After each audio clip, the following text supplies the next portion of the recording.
मुख्यमंत्री श्रीमती रेखा गुप्ता जी।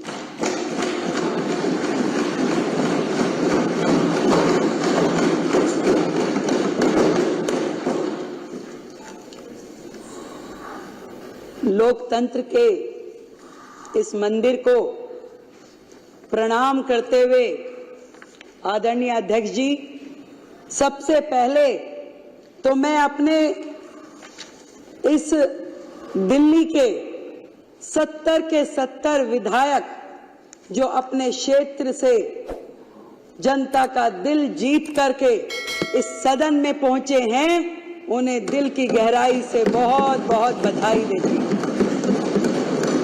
बहुत शुभकामनाएं देती हूं कि दिल्ली की जनता ने जो उनको जिम्मेवारी सौंपी है, मिल करके उस काम को करना है। और ढेरों साधुवाद देना चाहूंगी भारत जैसे विश्व के सबसे बड़े लोकतंत्र का नेतृत्व करने वाले आदरणीय प्रधानमंत्री श्रीमान नरेंद्र मोदी जी को, जिन्होंने दिल्ली को एक ऐसे कुप्रशासन से, ऐसी आपदा से मुक्त कराया जिसके कारण से दिल्ली वासी 10 साल से अधिक समय से जो दर्द झेल रहे थे, जो तकलीफ पा रहे थे, आदरणीय प्रधानमंत्री मोदी जी के नेतृत्व में उस आपदा से दिल्ली मुक्त हो पाई। प्रचंड जीत भारतीय जनता पार्टी को मिली। दिल्ली ने भर भर के आशीर्वाद दिया और मैं भी आज इस सदन में दिल्ली की जनता को इस सदन के माध्यम से ये बताना चाहती हूं कि जो संकल्प पत्र में वायदे दिल्ली की जनता के साथ किए गए हैं, जब तक वो पूरे नहीं होंगे, मैं और मेरी पूरी टीम चैन की सांस नहीं लेंगे। दृढ़ संकल्प है, पूरी समर्पण के साथ, एक निष्ठा के साथ, उत्साह के साथ दिल्ली में काम करना है। वो लोग जो पहले इस सदन का उपयोग केवल और केवल माननीय उपराज्यपाल जी को, माननीय प्रधानमंत्री जी को आपत्तिजनक, अपमानजनक, अभद्र शब्दों का इस्तेमाल करते हुए इस सदन का उपयोग करते थे, आज इस सदन का उपयोग दिल्ली की जनता की भलाई के लिए, योजनाएं बनाने के लिए, उनके क्रियान्वयन के लिए और दिल्ली को विकसित दिल्ली बनाने के लिए इसका उपयोग होने वाला है। माननीय अध्यक्ष जी, आज आपके माध्यम से मैं ये कहना चाहती हूँ, 20 तारीख को जब शपथ ग्रहण हुआ, उसी दिन एक एक पल का उपयोग करते हुए हमने कोई विजय उत्सव मनाने के लिए नहीं निकल पड़े। हम आए सचिवालय में, हमारी पूरी टीम ने अपना ऑफिस का कार्यभार संभाला। हमने पहली कैबिनेट की मीटिंग पहले दिन, शपथ वाले दिन ही करी, और जिसके कारण से पिछली सरकार के कारण से लंबित आयुष्मान योजना को हमने पहली कैबिनेट मीटिंग में पास किया। हम घर नहीं गए कि मिठाई खानी है, खिलानी है, ढोल बजाने हैं। हम लोग उस दिन पूरा दिन अलग अलग विभागों की मीटिंगों में लगे रहे। हम गए यमुना जी पे आरती करने के लिए, अपना संकल्प दोहराने के लिए कि हे मां यमुना, जो हमने वायदा किया है, जो हमारे प्रधानमंत्री जी ने यमुना जी के लिए स्वप्न देखा है, जो दिल्ली की जनता का अधिकार है, इस यमुना मां को स्वच्छ बनाने के लिए पूरा काम कर लेंगे। हम पूरा दिन उसी काम में लगे रहे। आज 8 दिन और 9वां दिन आज माने तो एक एक दिन मैं और मेरे मंत्री और मेरे विधायकगण अपने क्षेत्र की जनता के साथ मिल करके दिल्ली को कैसे सुधारना है, क्या क्या काम होने हैं, केवल जनता के बीच में जा करके वो काम कर रहे हैं। इससे पहले ये लवली जी ने सदन में एक बात कही थी, वो बिल्कुल सही बात है कि पहले जनता को अपेक्षाएं शायद बड़े बड़े प्रोजेक्ट की होती थी कि भाई कम्युनिटी हॉल बना दीजिए, कॉलेज बना दीजिए, स्कूल बना दीजिए, पर 10 सालों में जनता इस लेवल पे आके खड़ी हो गई कि वो कहती कि मेरा सीवर साफ करा दो, मेरी नाली बनवा दो, मेरे गड्ढे भरवा दो। इस कदर दिल्ली की जनता को परेशान करके वर्षों पीछे धकेलने वाली सरकारें आज यहाँ पर नहीं है। आज विपक्ष सामने बैठा होता तो शायद बात करने में कुछ मजा आता, उनके सामने कहने में, उनकी बातें बताने में। दूसरे ही दिन जब शपथ ग्रहण था तो आतिशी जी मेरे कमरे पे आ गई सब विधायकों को लेकर के, और मैंने तो देखा वो तो पहले दिन से ही इसी कार्य में लग गई थी कि क्या किया जाए, कैसे पब्लिसिटी पाई जाए, कैसे मीडिया में आया जाए। बैनर बना लिए गए कि 2,500 रुपए कब दोगे। मैंने उनको साथ सम्मान अपने कमरे में बुलाया, बिठाया, पूछा कि बताइए भाई क्या कह रही हैं आप। उन्होंने कहा जी 2,500 रुपए कब दोगे। मैं कहा बड़ी अच्छी बात है, आपको बड़ी चिंता है कि 2,500 रुपए कब मिलेंगे। मैं कहा आतिशी जी आप जिस 2,500 की बात कर रही हैं आप चिंता ना करें, ये जिम्मेवारी हमारी है। जनता को जो प्रण किया है, जनता के लिए जो वादे किए हैं वो काम हम करेंगे। पर इस बात पे जरूर मुझे हंसी आती है कि 10 साल का कार्यकाल, 3-3 बार की सरकार बनने के बाद सैकड़ों वादे किए, एक भी पूरा नहीं किया। और उसके बाद उनकी इतनी हिम्मत हो जाती है कि हमसे आके पूछते हैं कि ये कब होगा। तो पंजाब में नहीं दिया, दिल्ली में जो जो कहा नहीं दिया, वो काम कुछ किया नहीं, और हमसे आके पूछते हैं कि बताइए कब देंगे। तो मैंने भी मन में किसी शेर की कही, किसी शायर की कही हुई 2 लाइनें मुझे ध्यान आई कि बागवान ने भी न जाने कैसे कैसे शौक पाल रखे हैं। 10 साल का राज किया भाई, एक बार जीते तो 67 सीटें आ गई, दूसरी बार फिर 62 आ गई, फिर तीसरी बार फिर मौका मिल गया। तो दिल्ली की जनता के शौक निराले थे, क्या उम्मीदें थी उनको उनसे कि बागवान ने भी न जाने कैसे कैसे शौक पाल रखे हैं, फूलों के गमलों में कांटे संभाल रखे हैं।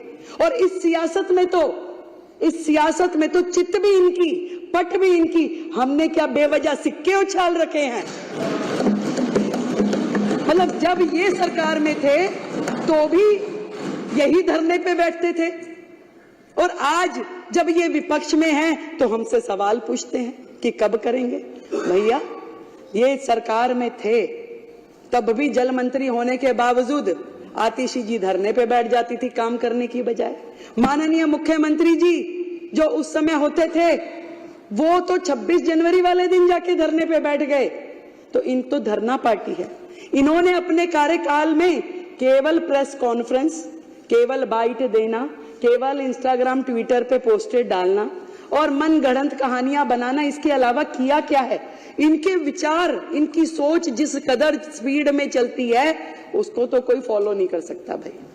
वो तो यमुना जी में जहर डाल देंगे, इस जन्म में तो जिता नहीं सकते, हरा नहीं सकते, ऐसी ऐसी बात करने वाले, घमंड से भरे हुए, अहंकार से भरे हुए।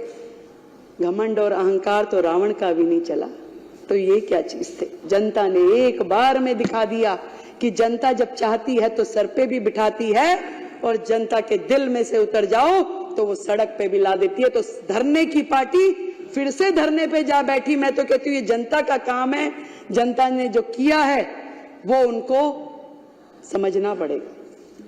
चैलेंजेस बहुत हैं, बहुत सारी कठिनाइयां हैं, और मैं तो इतना समझ पाई कि जो आतिशी जी बार बार कह रही थी कि कब देंगे कब देंगे, क्योंकि उन्हें पता है कि वो जो सिस्टम छोड़ के गई हैं, जो खजाने खाली करके गई है, वो भी ये सोचती है देंगे कैसे, जरा पूछे तो सही कब देंगे।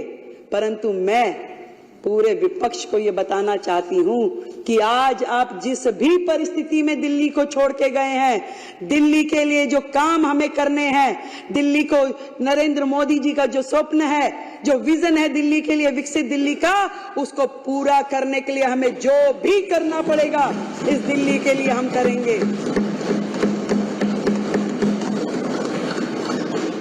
दृढ़ता के साथ, संकल्प के साथ, मेहनत के साथ, ईमानदारी के साथ हर एक काम को किया जाएगा। आप लोगों के जैसे नहीं, क्योंकि आपको वादे तो करने आते हैं, निभाने नहीं आते थे। आपको दिल्ली की जनता का दर्द का प्रचार करना तो आता था, परंतु उसके लिए काम करना नहीं आता था। आज हम दिल्ली की जनता का जो दिल का दर्द है उसका एहसास भी हमें है और उसका उपचार भी हम करेंगे, ये मैं आज आपको बताना चाहता हूं। जो चीजें, जो काम मैंने देखा अपने पूरे कार्यकाल में, पिछली सरकार ने अपनी बुद्धि का इस्तेमाल केवल जनता को बेवकूफ बनाने के लिए किया। बेवकूफ बनाती रही, कहती रही, वर्गलाती रही, और जब जब काम नहीं हुआ तो गलियाती रही। कभी राज्यपाल जी का नाम लेके, कभी प्रधानमंत्री जी का नाम लेके। तो जनता ने सोचा कि भाई जब करना उन्होंने ही है तो उन्हीं के हाथों में सत्ता सौंप देते हैं। तो इस बार पूर्ण बहुमत की जो सरकार जनता ने बनाई है, दिल की गहराई से मैं दिल्ली की जनता का बहुत बहुत धन्यवाद करती हूं। और कहना चाहूंगी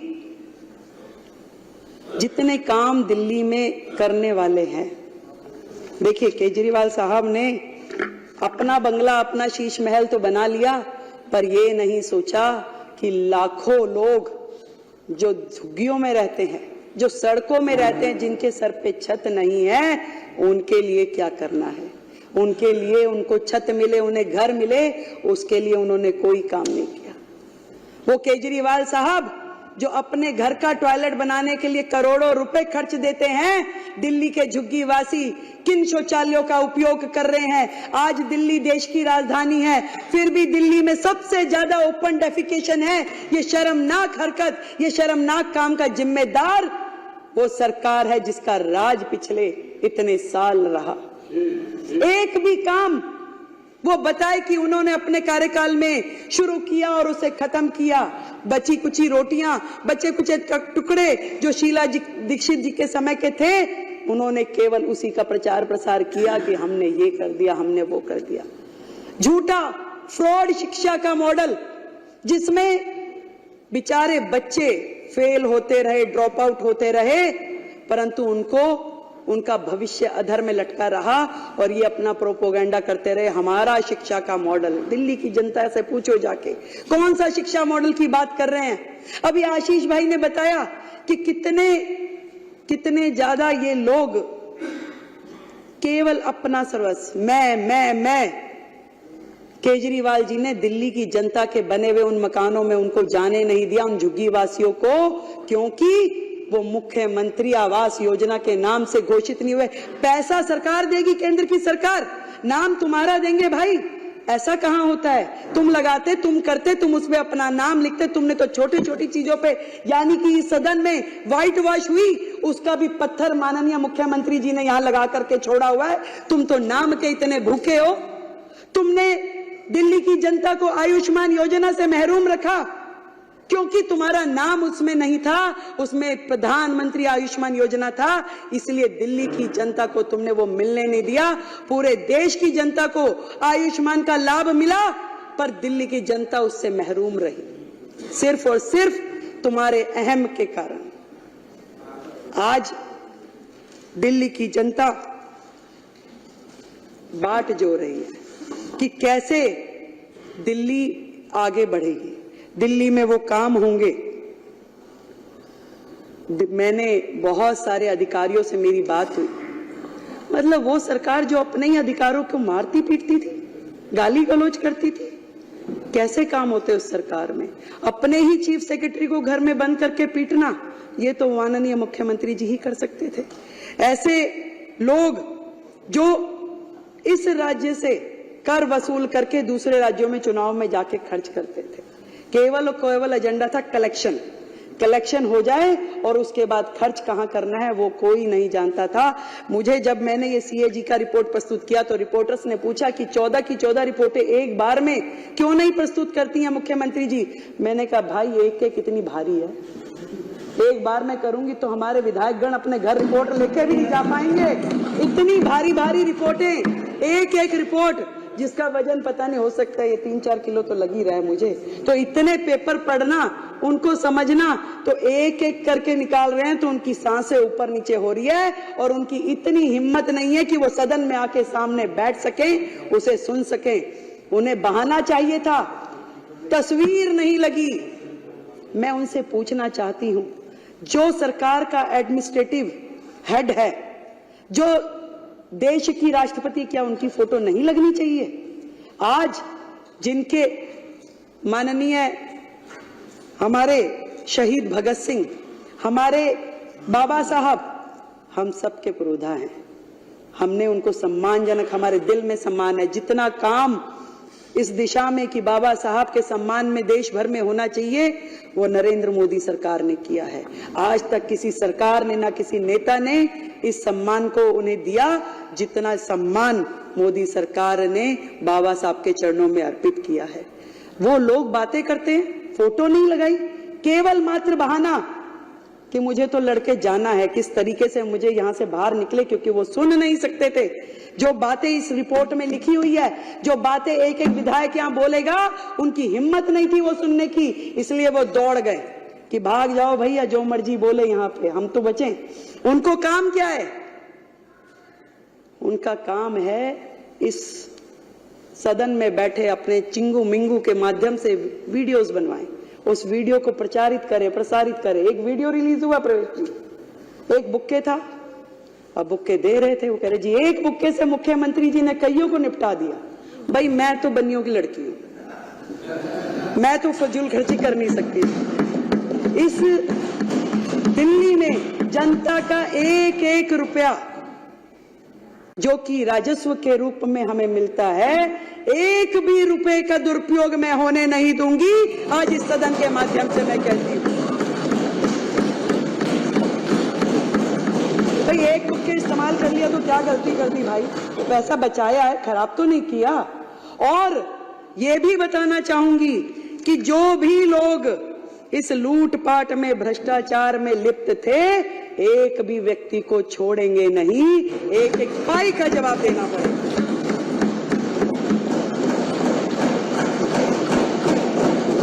चुनाव के दौरान बहुत सारे पोस्टर लगे, स्टिकर लगे, भाई हो तो ऐसा, भाई हो तो ऐसा, डैश डैश डैश। ऐसा भाई जिसने दिल्ली की बहनों के परिवार बर्बाद कर दिए, घर बर्बाद कर दिए। एक के साथ एक फ्री देने वाला तो सर एक ही मुख्यमंत्री है पूरे के पूरे देश में। एक ही मुख्यमंत्री, एक के साथ एक फ्री। दारू, कैसे घर बर्बाद हुए, कैसे बहनें खून के आंसू रोई। ये केजरीवाल साहब जो उन्होंने किया वो इतिहास में लिखा गया।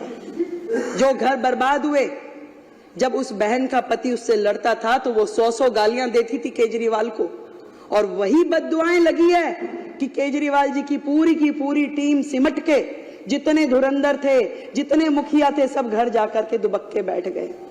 दिल्ली की जनता, दिल्ली की बहनें, उनकी बद्दुआएं उन्हें लगी। जो नीतियां रीतियां उन्होंने अपनाई, जो भविष्य खतरे में डाला, दिल्ली को बर्बाद करने की दिशा में उन्होंने कुछ छोड़ा नहीं।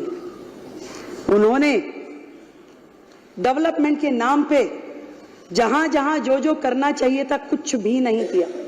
केंद्र सरकार से करोड़ों करोड़ रुपए आते रहे और उनको बर्बाद करने के लिए उन्होंने सारे काम किए। यमुना की सफाई के लिए करोड़ों रुपए आए, कुछ काम नहीं किया। दिल्ली में G20 के समय में जितने काम हुए उसमें दिल्ली सरकार का जो शेयर देना था दिल्ली सरकार ने नहीं दिया।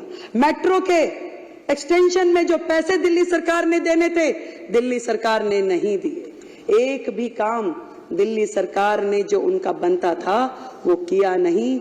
जब भी जरूरत पड़ी केंद्र सरकार ने ही खड़े होकर के दिल्ली को संभाला। कोविड के समय में भी ना तो केजरीवाल घर से बाहर निकले, ना ही उनके जितने विधायक थे घर से बाहर निकले। एक भी विधायक ने समेत उनके मंत्रिमंडल के किसी दिल्ली की जनता की कोई मदद नहीं करी अध्यक्ष जी। तब भी दिल्ली को संभालने वाले आदरणीय प्रधानमंत्री जी थे और गृह मंत्री अमित शाह जी थे जिन्होंने दिल्ली को संभाला और दिल्ली के प्राण बचाए। कैसे भूल जाएगी दिल्ली की जनता, कैसे भूल जाएगी? आज भी मैं तो यही कहना चाहूंगी कि मिशन मोड पे काम करना पड़ेगा। एक दूसरे पे दोषारोपण की जो प्रथाएं चलती थी, हमें उससे मतलब नहीं है। मीडिया वाले मेरे को रास्ते चलते बाइट के लिए बोलते, मैं मना कर देती हूँ। मैं क्या, कुछ करने तो दो, पहले काम करूंगी, उसके बाद बोलूंगी। और कोई बहाना नहीं, कोई किसी के ऊपर दोषारोपण नहीं, कोई मर्यादित व्यवहार नहीं, केवल और केवल काम। और उस काम के करते हुए दिल्ली में जो भी दिल्ली जिसकी अधिकारी है, वो सारे के सारे अधिकार उनको देने हैं। यहां तक कि एमसीडी का जो शेयर हमारा बनता है, आज इस सदन के माध्यम से मैं कहना चाहती हूं कि 192 करोड़ रुपए जो दिल्ली नगर निगम का शेयर है, वो हमने उनको ट्रांसफर करवा दिया। दिल्ली की जनता को बातों की सफाई, हाथ की सफाई नहीं चाहिए, दिल्ली को दिल्ली की सफाई चाहिए। इसलिए हम नगर निगम को पूरा का पूरा स्पेस देंगे कि वो जो काम उनके है, उस काम को करने के लिए जो भी हमारी तरफ से हमारी जिम्मेवारी बनती है, वो जरूर हम उनको करके देंगे, कहीं पे भी कोई कमी रखेंगे नहीं। और यहां तक कि पहले भी केंद्र सरकार ने पूरी मदद दिल्ली नगर निगम की भी की और दिल्ली सरकार की भी की। ये तो इनके मन में, इनकी नीयत और नीति दोनों ही भ्रष्ट थी। जब यमुना की सफाई केजरीवाल जी ने नहीं करी, बार बार वादा करने के बाद भी, तो माननीय एनजीटी ने एक समिति बनाई, उसके अध्यक्ष के रूप में एलजी साहब को मनोनीत किया और ये कहा कि यमुना की सफाई करवाएं। तो केजरीवाल साहब को डर लग गया, उन्हें लगा कि अरे ये काम हो जाएगा और मैं तो रह जाऊंगा कि दिल्ली की जनता कहेगी देखिए वायदा आपने किया था, काम एलजी साहब कर रहे हैं। तुरंत उन्होंने स्टे ले लिया, सुप्रीम कोर्ट चले गए। पहली सरकार होगी जो अपने राज्य में काम होने के खिलाफ जाकर के स्टे ले ले, और उन्होंने यमुना की सफाई होने नहीं दी।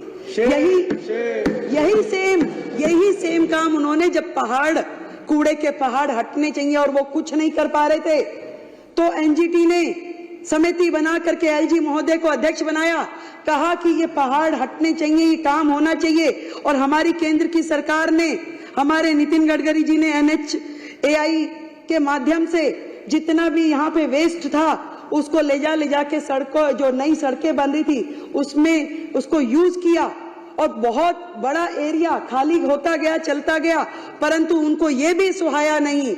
और केजरीवाल साहब ने वहां पर भी कोर्ट में जाके स्टे ले लिया कि ये काम भी दिल्ली में होना नहीं चाहिए। कितने शर्म की बात है कि दिल्ली का विकास उनकी प्रायोरिटीज में था ही नहीं। वो एक रिमोट से कई सरकारें चलाना चाहते थे, कभी पंजाब की, कभी दिल्ली की, और कभी अन्य राज्यों में जाकर के गोवा भी मैं ही चलाऊंगा, यूपी भी मैं ही देखूंगा, हरियाणा भी मैं ही करूंगा। ऐसा महत्वाकांक्षी व्यक्ति दिल्ली के भाग्य में लिखा था, अच्छा हुआ छूट गया। आदरणीय प्रधानमंत्री जी ने जिस प्रकार से national mission for clean Ganga को करते हुए पूरी गंगा को साफ किया, और इस बार कुंभ के इस महाकुंभ में 60 करोड़ से अधिक लोगों ने स्नान किया। कितनी बड़ी बात है, जब गंगा जी साफ हो सकती है, करोड़ों लोग उसमें स्नान कर सकते हैं, उसका आचमन कर सकते हैं। यमुना जी यदि साफ नहीं हो पाई तो केवल और केवल इस सरकार के कारण, इनकी नीतियों के कारण, इनकी बेईमानी के कारण। और यमुना जी साफ होगी। आदरणीय प्रधानमंत्री जी ने जो विजन यमुना जी के लिए, दिल्ली के लिए लिया है, निश्चित रूप में इस बार डबल इंजन की सरकार उसके लिए काम करेगी। अभी आशीष जी ने बताया कि माननीय गृह मंत्री जी के साथ जो आज हमारी मीटिंग हुई, मैं सोच रही थी कि इतनी बड़ी सरकार, इतने सारे राज्य, पर दिल्ली के लिए जो उनकी चिंता है, दिल्ली के लिए जो उनका कंसर्न है, वो हम सबका सौभाग्य है कि आज उन्होंने छोटे छोटे विषय पे भी बड़े से बड़े अधिकारियों के साथ में मीटिंग कर ये कहा कि दिल्ली में समर एक्शन प्लान, दिल्ली में मानसून एक्शन प्लान की तैयारी की जाए, ताकि दिल्ली की जनता परेशान ना हो, दिल्ली की जनता को वो तकलीफें दोबारा झेलनी ना पड़े। मैं धन्यवाद करती हूँ अपने नेतृत्व का, आदरणीय मोदी जी का, आदरणीय अमित शाह जी का, जिन्होंने दिल्ली के लिए एक पूरी तरीके से डेडिकेटेड टीम को मौका दिया यहां पर आने का। मैं वो सारी चीजें जो दिल्ली के लिए सोची गई हैं, दिल्ली के लिए जो करनी है, एक बार फिर से अपनी बात को दोहराती हूं कि दिल्ली की मुख्यमंत्री के रूप में इस सदन में फिर से एक बार ये संकल्प लेती हूं कि मैं और मेरी सरकार का हर मंत्री, हर विधायक, अधिकारी, कर्मचारी जनता के लिए सदैव उपलब्ध रहेंगे और सेवक के रूप में कार्य करते रहेंगे। माननीय एलजी महोदय का भी मैं बहुत बहुत धन्यवाद करती हूं कि उन्होंने चट्टान के भांति दिल्ली में भ्रष्टाचार को रोकने के लिए पूरी ताकत लगाई और दिल्ली के विकास के लिए हर संभव कार्य किया। बहुत बहुत धन्यवाद आप सभी का और माननीय एलजी महोदय का, अध्यक्ष जी आपका।